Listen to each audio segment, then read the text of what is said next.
माता दी दोस्तों, आपके अपने चैनल स्पिरिचुअल रहस्य में आपका स्वागत है। और आज मैं आपके लिए गोरखनाथ साधना का भाग 2 लेकर आया हूँ। और यह उन्हीं साधक का अनुभव है जिसका मैंने पहला पार्ट डाला हुआ है। जिसने वह पहला पार्ट नहीं देखा वह इस वीडियो के डिस्क्रिप्शन बॉक्स में उस वीडियो का लिंक मैं दे दूँगा, वहाँ से देख सकते हैं, या फिर चैनल पर जाकर भी आप उस वीडियो को देख सकते हैं। तो अब आगे जानेंगे कि आगे क्या हुआ, तो शुरू करते हैं। मैं वहाँ लेटा आराम कर ही रहा था, लेकिन एक बात मुझे बार बार परेशान कर रही थी कि वह औरत कौन थी और कहाँ गई। मैं जानना चाहता था। तभी एक लड़की मेरे पास आई। देखने में वह लड़की ज़्यादा उम्र की नहीं थी, लेकिन आकर्षक थी। उसने मुझे पीने के लिए चाय दी। वह बोली, आप कैसे हैं?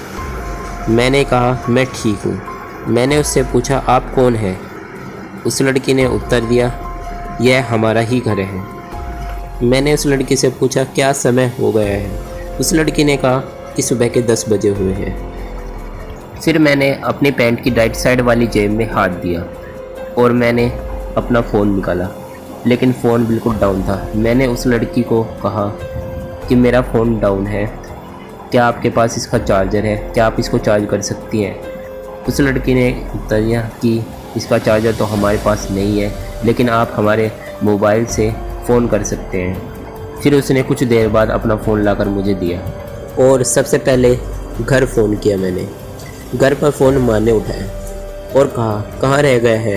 अब तक क्यों नहीं आया? ठीक तो है? मैंने कहा, सब ठीक है।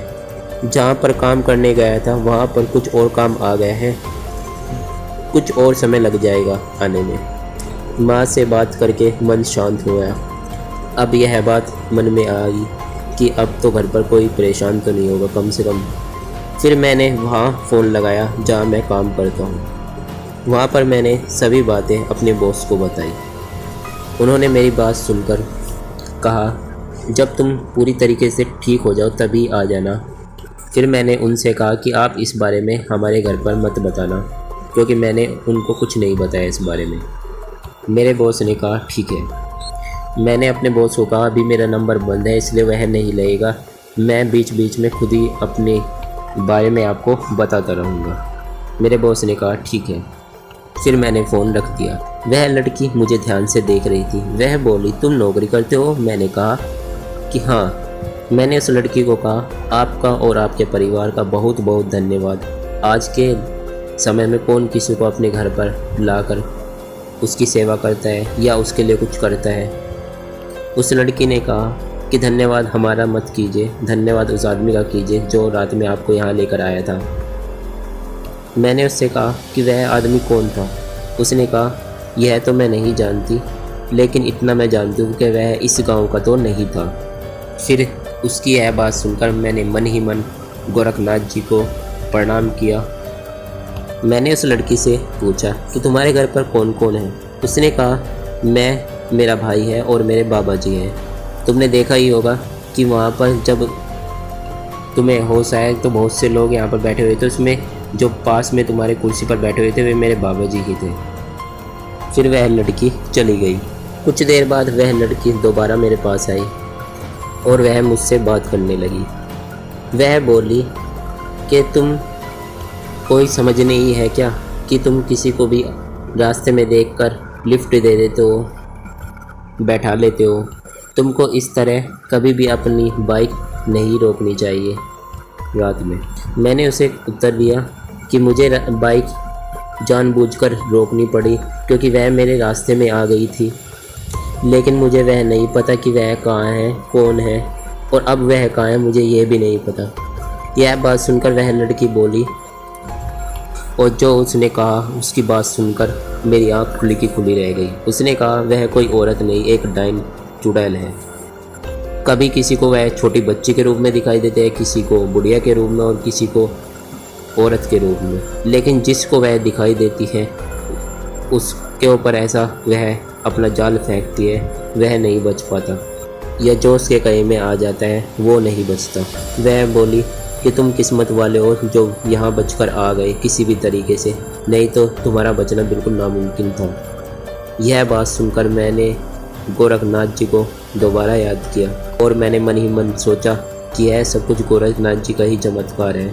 उनके आशीर्वाद से ही मैं आज बच पाया हूँ। वह लड़की बोली, आज से कई साल पहले जब मैं 4 साल की थी तो मेरे माता पिता भी रात में इसी रास्ते से घर आ रहे थे, लेकिन पता नहीं रास्ते में क्या हुआ, उनका रास्ते में यहीं पर एक्सीडेंट हुआ और उनकी मृत्यु हो गई। और केवल मेरे माता पिता ही नहीं, और भी जो भी व्यक्ति यहाँ पर इस रास्ते से रात को जाता है उसके साथ कुछ ना कुछ ज़रूर होता है जिसको वह औरत दिखाई देती है।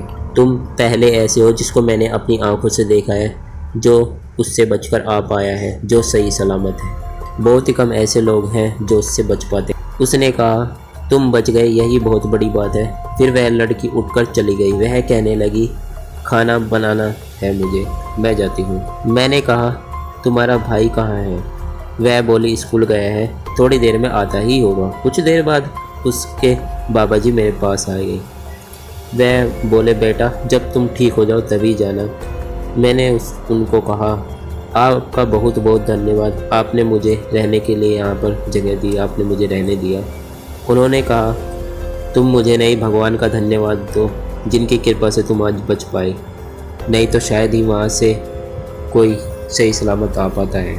फिर उन्होंने मुझसे थोड़ी देर बात की और फिर वह चले गए। कुछ देर बाद उसका भाई जो था उस लड़की का मेरे पास आया और वह मुझे देखकर हैरान हुआ और मुझसे हाथ मिलाया।